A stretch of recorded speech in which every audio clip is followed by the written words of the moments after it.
All right, guys, you may be wondering what should you be doing with your tongue exactly when you pronounce sounds in American English? We talk a lot about placement and breath and things, but that doesn't mean your tongue is completely useless. There are some things you can be doing with it to help your mouth position to achieve a slightly crispier, more natural sound. And we're going to be talking today about some strategies for doing that. Hello, guys. Good morning, good evening, good afternoon. Welcome to your daily American English pronunciation show. Wake up, American. We're here again Monday through Friday, right around 8 a.m. New York, to give you 5 to 10 minutes of pronunciation practice in because that's really what it takes. So many of the things that we do in terms of all the services we have here at Fluent American are about getting you to engage with pronunciation on a daily level because in order to get significant change with your pronunciation, that's what it takes. It takes showing up and practicing a little bit every day to guide you in that process. There's me. Hello. Hello, Emmanuel. You guys can say hello too if you're stopping by. It'd be great to see you.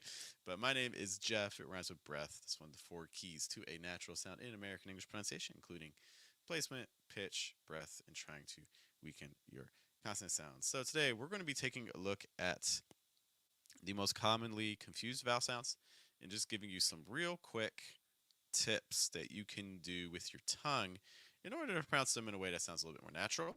Okay, these are the vowels here that we're going to be taking a look at.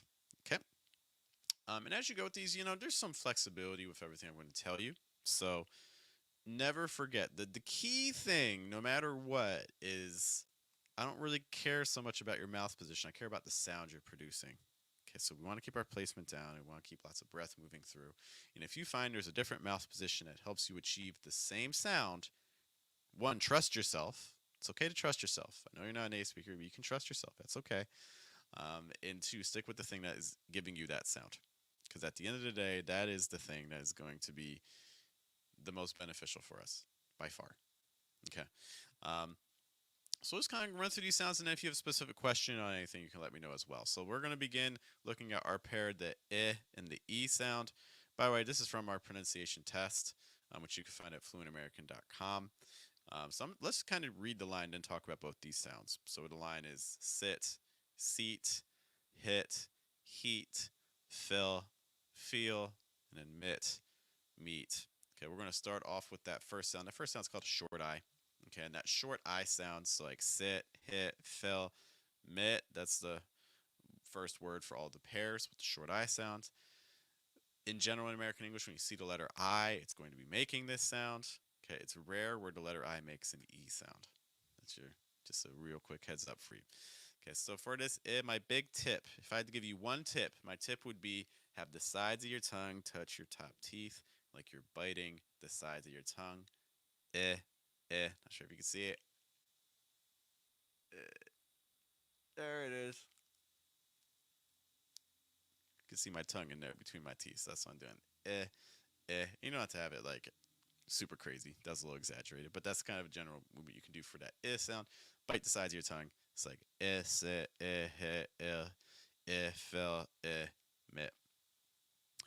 Next one is the E sound. So that E sound is like see, he, feel, meet.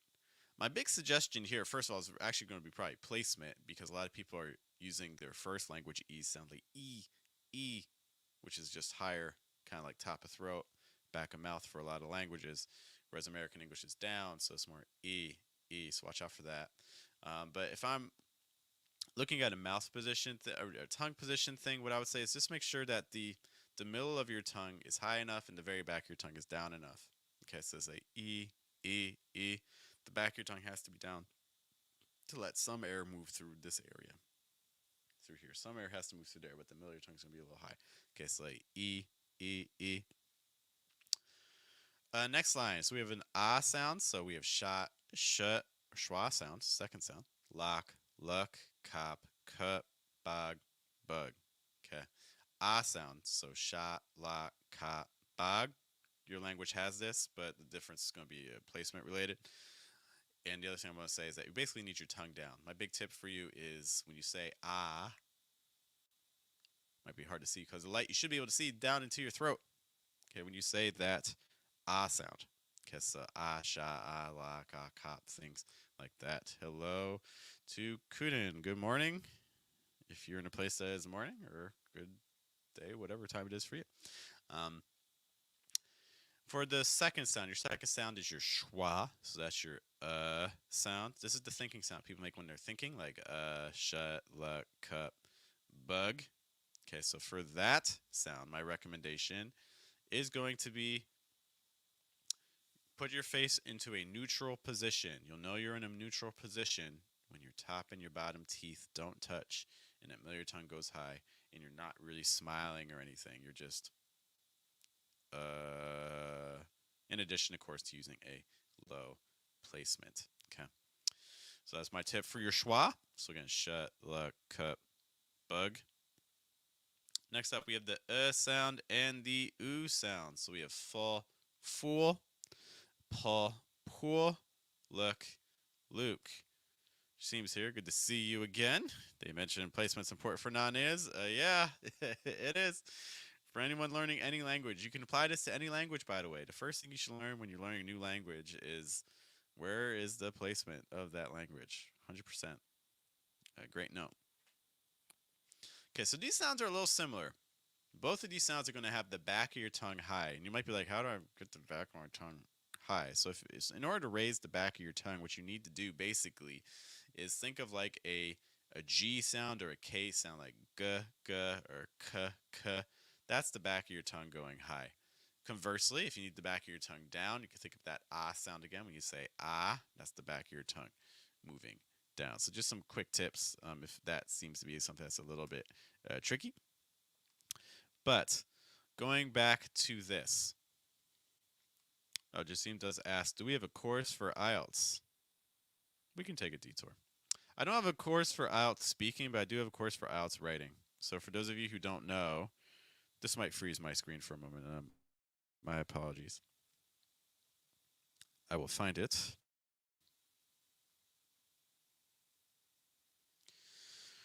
Taking a quick little detour, if this loads. Okay, so we have a couple different video courses. If you go to video courses, you're going to see one of them is going to say Task 2, Band 7. I was a former examiner for the IELTS test for 3 years. And this course is based around my experience of seeing thousands of student essays that repeatedly got like band 5 and band 6, and a couple essays, of course, that would get higher scores as well. So it's going to walk you through brainstorming, outlining, argumentation, and things like that in order to craft a better essay. So if you're interested in IELTS and you keep getting like a band 6 or a band 5 or a band 6.5, which is really annoying, that's what that course is designed to do. Again, you can find that at fluentamerican.com when you click video courses. Just a note. Thank you for asking. Hope that helps you out. Where were we? Oh, so we're on full and fool. Okay, so let's talk about full. So for full, one of the things you're going to notice potentially is that when I'm saying full, let's compare like full, fool, full, fool. Something that can help. Both of these sounds need the back of the tongue high.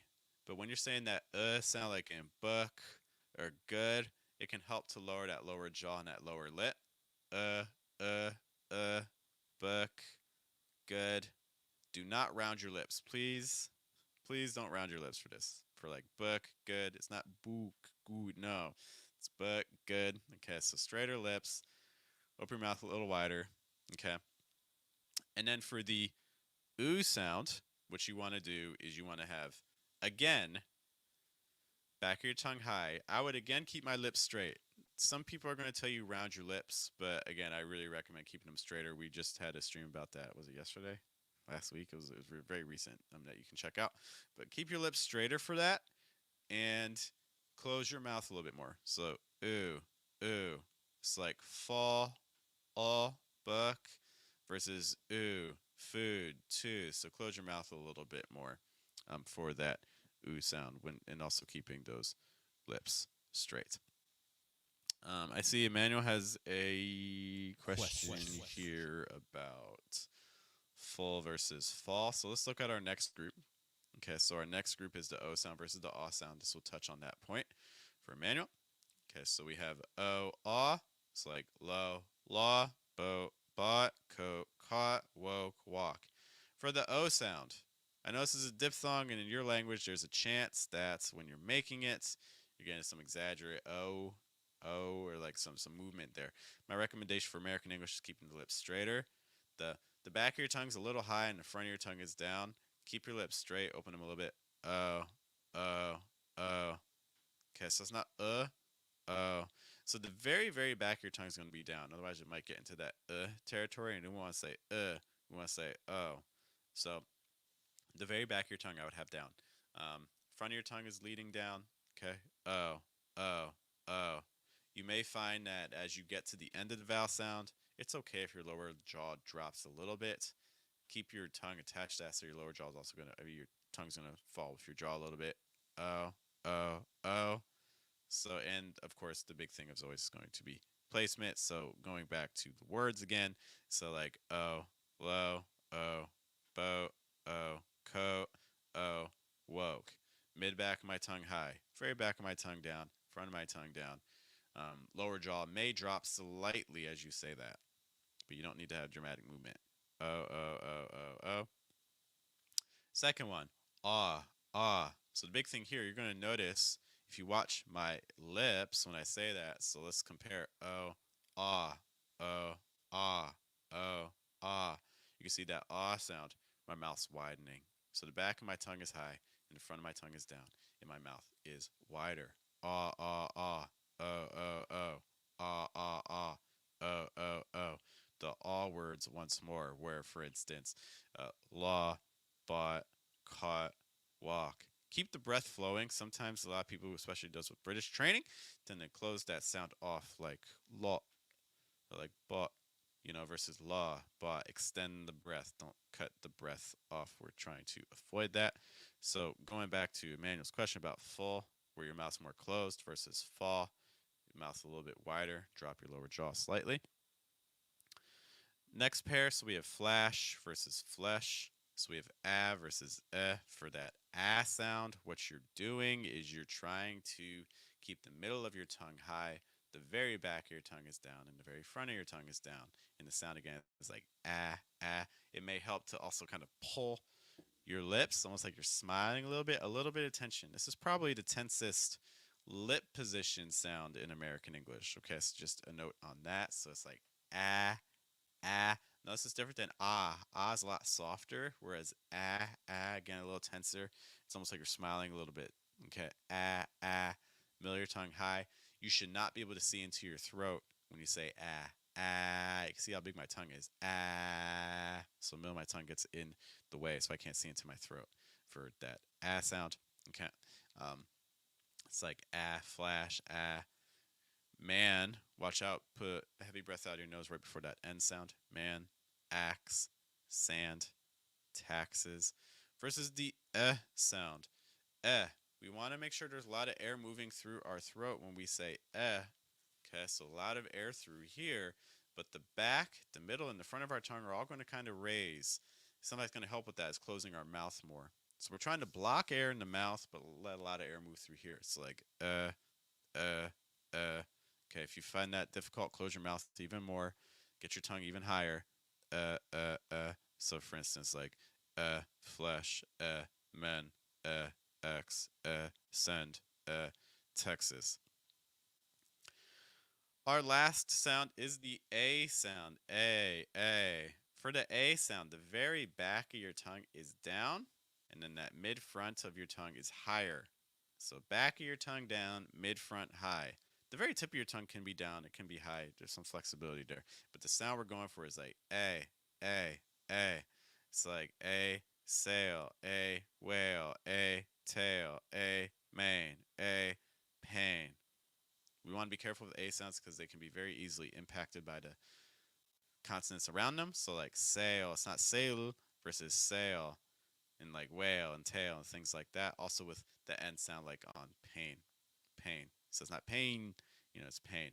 So that last line would be the S sound versus the A sound. It's like sell, sail, well, whale, tell, tail, men, main, pen, pain. All right, we made it through those. Do another quick question here. Can you do an ass sound with straight lips, relying on placement? Why not? Uh, uh, uh. I mean, I think that's the tricky thing because most of these vowels you can really pronounce with very similar mouth positions. Like if I'm looking through this list, can I say all of these with a? Here we go. That's what I wanted. Just relatively straight lips, like sit. Like, can I say these? Most of these with my lips not really doing a whole lot. So like sit, seat, sit, seat, shut, shut, shut, shut, full, fool, full, fool, low, law, low, law, flash, flesh, flash, flesh, sell, sail, sell, sail. So I was with my lips straight the entire time. You probably didn't see a whole lot of movement there. So placement's like a magic thing. Like it just can make anything kind of work if you have the placement right and the breath right. But you do have to be careful there. Guys, I do have to head out in a moment. Thank you to Emmanuel. They're saying thank you to me. That's so nice of you. Yes, so we're going to be heading out. But before we do, just a quick reminder about an opportunity we have. So we have a program called Mission English. What Mission English does is we meet 2 times a day, every day of the week. Okay, so we're going to be meeting at 9:30, 1:30 p.m., or also 8 p.m. These times are all New York. And basically in Mission English, we meet for 30 minutes in a small group. So it's you, me, and 2, 3 other students on screen, and we do exercises together. Now, some people get nervous about the idea of, being on screen, and they're shy and things like that. So I just want to let you know about an opportunity that we have. If you want to stick with me for just a minute, for those of you interested in seeing what our classes are like and getting that information, because you're basically getting an hour of pronunciation practice, real pronunciation practice. You're hearing non-native speakers, and then you're hearing the adjustments they make. And so if you're interested in studying pronunciation every day to get closer to your pronunciation goal, this may be an opportunity that... Hey guys, if you're enjoying our pronunciation videos and you're actually finding that your pronunciation is getting better just by using our videos, then I have an opportunity for you that you might like even more. We have a group coaching program called Mission English, where we meet Monday through Friday 2 times a day. That's a big commitment, and not everyone wants to be on screen or use a microphone, but there are still people who just find value from watching the videos. If that sounds like you, this is your opportunity. With our new membership level on YouTube, you'll be able to watch all of our previous Mission English classes that are available on YouTube, and you'll be able to chat with us live for every other Mission English class that occurs in the present. So if you want to check out Mission English, but you don't want to appear on screen, you don't want to pay the full price, you just want to watch the videos to use them to study, this is your opportunity. All you need to do is click memberships and check out that $5.99 option per month. I'm excited to start working with you. So again, just an opportunity that we have there in case you're looking for some feedback, some answers to questions every single day. All right, guys, I'm going to head out, but we'll be back with more Wake Up American tomorrow, right around 8 a.m. New York. Thanks for checking us out. Look, there's a million resources out there for American English pronunciation. In fact, you turn to us for a little bit of guidance. It's greatly appreciated. Also, for those of you looking for like shadowing content, we have our shadowing channel. Just put a new video up yesterday. So be sure to check that out as well if you're trying to practice with shadowing. I'll see you guys later. Once more, my name is Jeff. Around some breath. It's one of the 4 keys to a natural sound in American English pronunciation: clean placement, pitch, breath, and weaken your consonant sounds. I will see you all later. Have a good day. Have a good night. Have a good afternoon. Take care.